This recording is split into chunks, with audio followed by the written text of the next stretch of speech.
his career in Oklahoma, had a couple of years at SMU, and finished last year at Wisconsin. Schrader gets the carry again. Interesting prospect. Began his career at Truman College, 1 year at Missouri.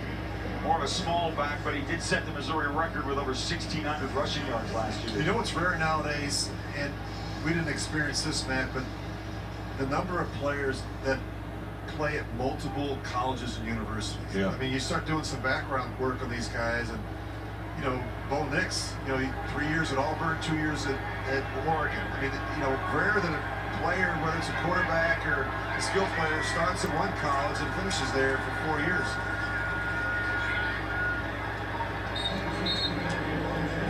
And that trend's going to continue.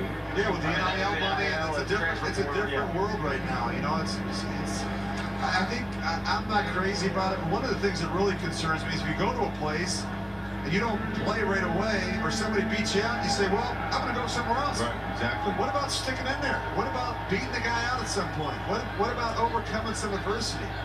It seems like a lot of these players, you know, it's not unusual to see a player that's been at 3 different colleges in a period of 5 years.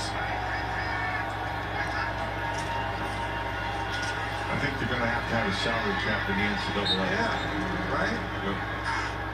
Because what's going to happen? You got places like Ohio State, Michigan, and Alabama, and LSU that have the resources, and you have other schools that simply don't have the money to do that. It's going to be like you know, the New York Yankees in a big market with all the payrolls and the big budgets, playing a team in a small market. It's not really fair. All right, so this is the first time tonight that we saw this. Rich, you and I saw this last week about 3 times here.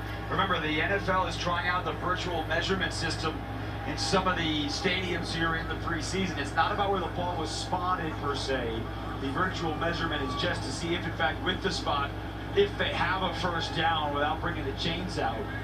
So if you haven't seen this, this is like in tennis, right? When someone challenges the call, the chair umpire, nobody has to worry whether he called in or out. It's just, ooh. Well, I think one of the worst challenges that coaches make is when you have a situation where 3rd and 1 or 4th and goal situation. Well, let's take a look here. Hold on. This is what it looks like. Yep. It's short. It's short.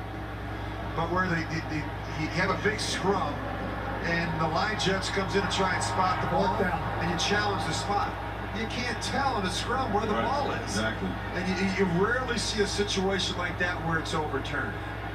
And I think this new technology may help some of those situations. Yeah.